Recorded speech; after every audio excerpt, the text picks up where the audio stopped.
Welcome back to the village, everyone. My name is Cal, and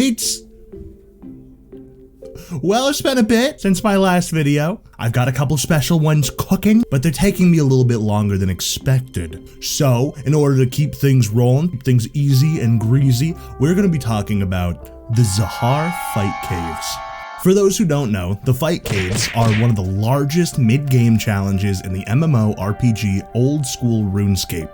Old School RuneScape, or OSRS, is a re-released version of the game from 2007, which exists with its modern-day counterpart, RuneScape, or RuneScape 3. I could talk all day about what makes this game unique, from the amazing community to the surprising whiplash of gameplay. Old School RuneScape has a habit of going 0 to 100 really quickly. Combat plays, unsurprisingly, a pretty big role in this game, about being a heroic adventurer, killing shit, like a lot of shit. I mean, just like oodles, oh, so much, oh my goodness, I can't even believe it. God, you're a violent woman. Anyway, this is Gigi, my own adventurer in the land of Gielinor, and she needs to earn her Fire Cape. The Fire Cape is what's known as a BIS, or Best in Slot. There is one other item stronger than the Fire Cape for the back slot, however let's say that there's a bit of a skill issue problem to obtaining said cape. So for now, we get the best next thing, and in order for Gigi to obtain this near perfect form, she must take on the Zahar Fight Caves.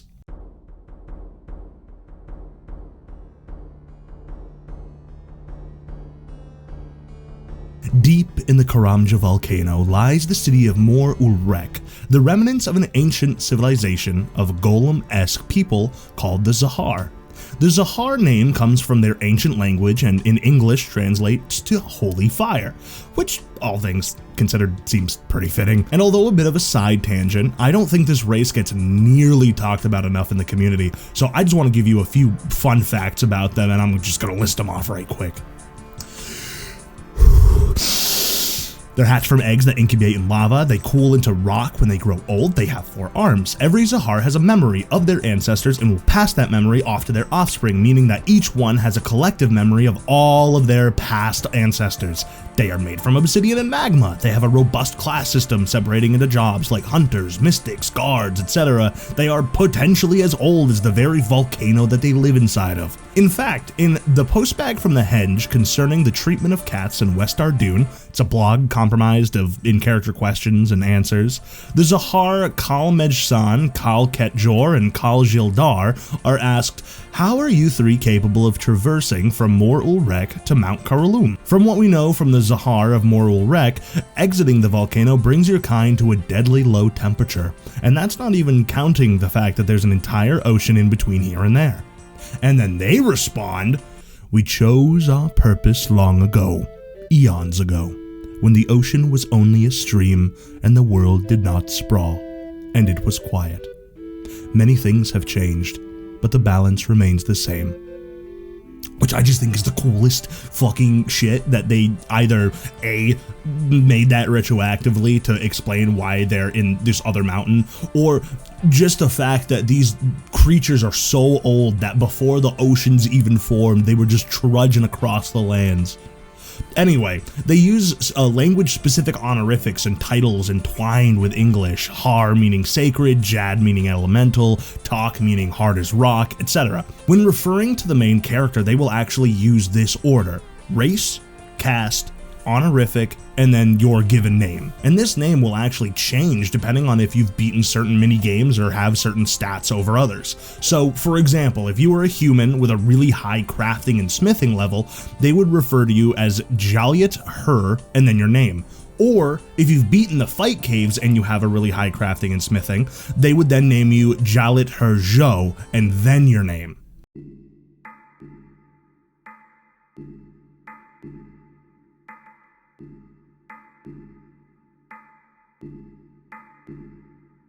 Okay, with that out of the way, let's talk about the actual Fight Caves. The minigame is comprised of 63 total rounds, with the last being an insanely difficult boss fight against the legendary lizard, TzTok-Jad, who boasts an intimidating combat level of 702. During waves 1 through 62, you will encounter a total of 5 varying monsters. I'm going to try to pronounce all of these right. I'm sorry if I don't. The Zuki are a bat-like creature with 10 HP. They drain your prayer with melee attacks and have a max hit of 4. Not too bad. The Zukek are a blobby mass of magma. They have 20 HP. They attack with melee, and they actually split into 2 smaller versions of itself. It has a max hit of 7 and does 1 point of damage to you with its recoil ability when you hit it. The TzTok-Jad is a heavy obsidian golem, 40 HP, and they can attack with both melee and ranged, and they have a max hit of 13. These dudes suck. I personally don't fuck with them. The Yit Mejkot is a healing lizard with 80 HP and melee attacks that have a max hit of 25. They can heal themselves as well as other monsters in the fight caves. I've found that if you don't get into melee combat with them, it is less likely that they'll heal. I don't know specifically how the coding works, but if you get them stuck, they won't heal things around them. However, if you're in melee combat and they are next to another thing that's in melee combat, they will heal them. So I don't know quite how that relationship works, but if you can get them stuck, typically not as much of a problem, but we're gonna go over that later. The Ketzek, a 4-legged magic lizard with 160 HP and can slam you with magic or melee for a fucking total of 54 max hit, which is rough. These dudes are by far the fucking linchpin that makes the fight caves a difficult fight. On round 63, you face, drumroll please, TzTok-Jad, a monstrous elemental beast boasting 250 health and can attack with all 3 styles of combat. It has a max hit of an insane 97, with max of the main character capping out at 99 without potions, just so you know. And then finally, you have the Yurkot, which are these tiny little lizard men in robes. They're fucking adorable, and they have 60 HP. They're tiny. They have a melee attack with a 14 max hit, which is surprisingly powerful because like 4 of them spawn when Chad hits half health. So you have to watch out when they come around. But how does one actually take on the fight caves? How does Gigi get her fire cape? Well, let me walk you through how I did it. First things first, gear is incredibly important to your setup for the fight caves. There are 3 main components you have to keep in mind: your HP, your stamina, and most importantly, your prayer. HP and stamina are pretty easy. You got food, you got stamina potions, you should be good to go. But the wrench comes with prayer. See, in the fight caves, you're gonna have to be going against multiple opponents at once. And because they attack with the full triumvirate of attack styles, you're going to have to make sure that you are taking as little damage from sources as possible. And to do this, you typically have to use one of 3 prayers. You've got Protect from Melee, Protect from Range, and Protect from Magic. Pretty simple. During the fight, about halfway through at round 31, you'll be forced to keep Protect from Magic on nearly at all times. Because of this, I prepped myself thusly. Blessed Dragonhide armor, representing the various gods of Gielinor, provides not only extremely helpful range stats, but they come with a added benefit of boosting your prayer, which again is one of those kind of tricky things you have to keep in touch with. I coupled this with a Necklace of Fury for the added combat stats and an Explorer's Ring just for the +1 prayer, and also you can use it to like give you a little bit of energy boost. It's not that good, but you can use it like twice a day. I paired this with a Toxic Blowpipe, a stupid fucking expensive thing that I filled with 2,000 Zulrust scales and 2,000 Amethyst darts. I started with Rune, but the Amethyst darts get a +2 to your range damage, and they're just overall better if you can afford them. I seriously recommend it. This can get really expensive though for mid-level characters, especially paired with the potions, and the fact that it's almost definitely going to take you more than one try. I mean, obviously I'm going to do it on my first try, but you are probably going to struggle. And that's the important thing to note. When gearing for this minigame, understand that you won't lose any items when you die, only that which you've used. So you won't have to buy back armor or anything, but darts and potions aren't going to be coming back for free, and that tends to rack up pretty quickly.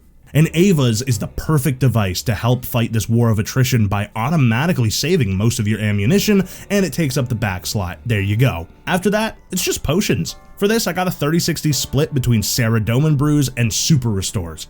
Super Restores will counteract the Saradomin Brews stat draining side effect with the added bonus of restoring your prayer by 8 plus 25% of your prayer stat. I also typically like to bring 1 or 2 ranging potions to make the mid-late game of the waves a bit easier.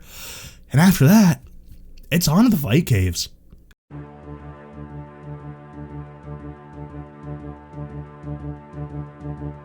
Also, you can either get there via the fairy ring system or by using the minigame teleport in your clan menu. I feel like a lot of people forget that they have a teleport in their clan menu, but it's only up every 20 minutes. Anyway, here we go.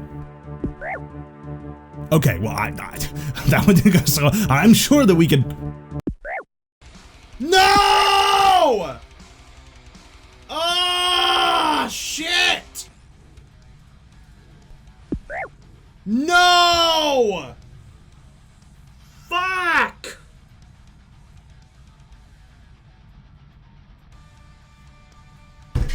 I don't get it. I can't tank the fucking healers. I can't tank them. Okay, so it turns out I have no idea how to do the fight caves. I guess we'll just have to give up. Right? Except, RuneScape isn't a single player game, is it? And I discovered just how amazing that fact is while streaming over on twitch.tv/CaliCourse.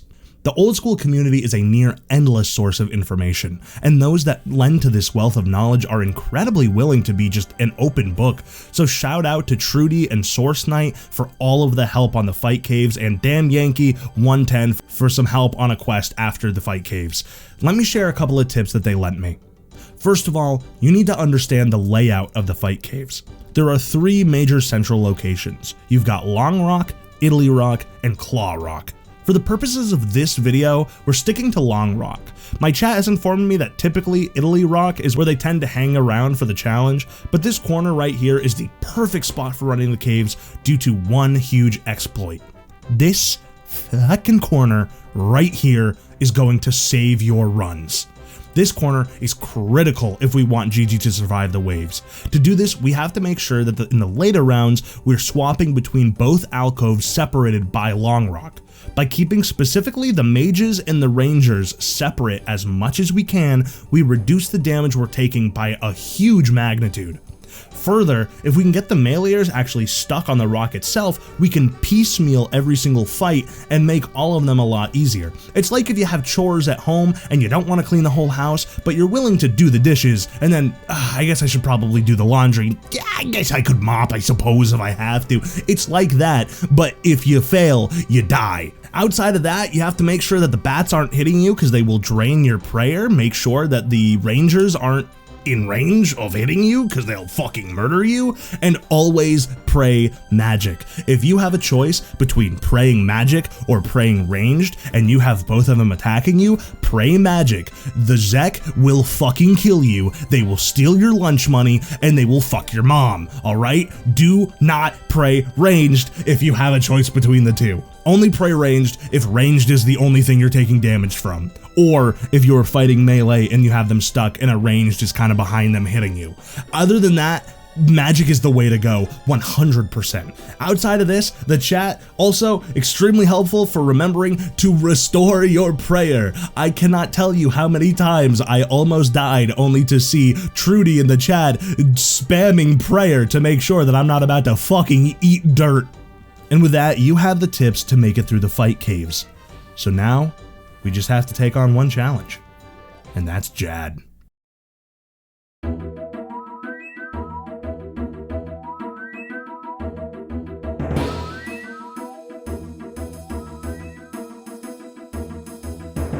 Hey, this is Later Cal. I'm actually adding in for this part of the Jad fight because I think that I can better express it than anything that I wrote in my original script, which is that Jad do 2 things.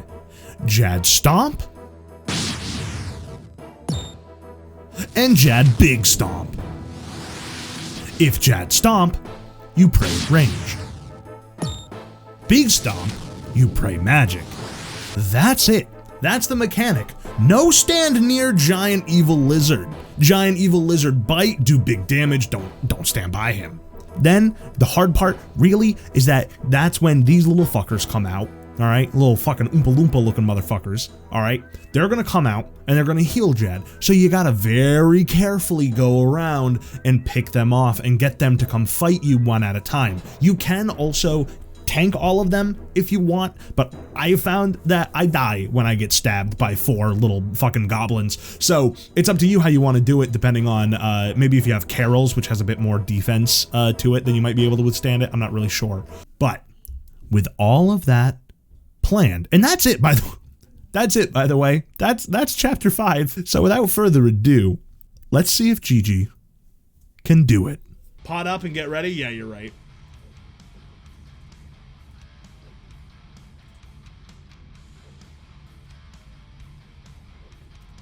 All right, I'm ready. I'm ready. Oh my god, I don't know why that didn't hit me. That's so funny.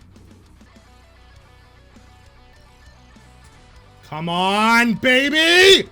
I'm shaking. I'm shaking. I'm shaking. Come on, come on, come on, come on, come on, come on, come on, come on, come on, come on, come on.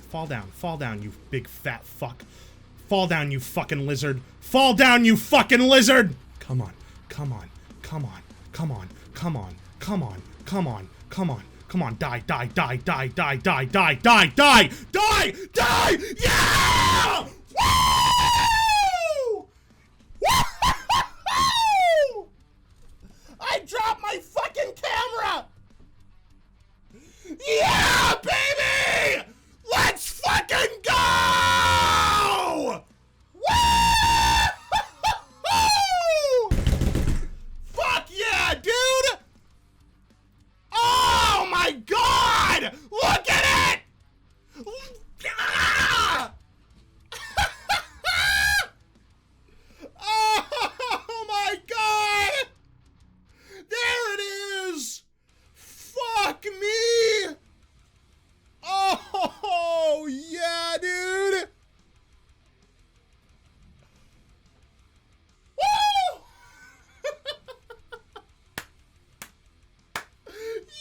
Yes! Oh my god! Oh my fucking word! And that's it.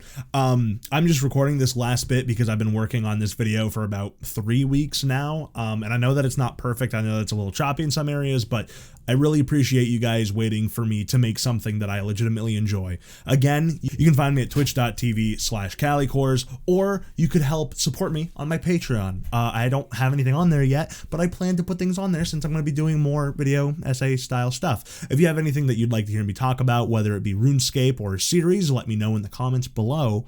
And as always, we'll see you guys further on down the road. But until then, bye.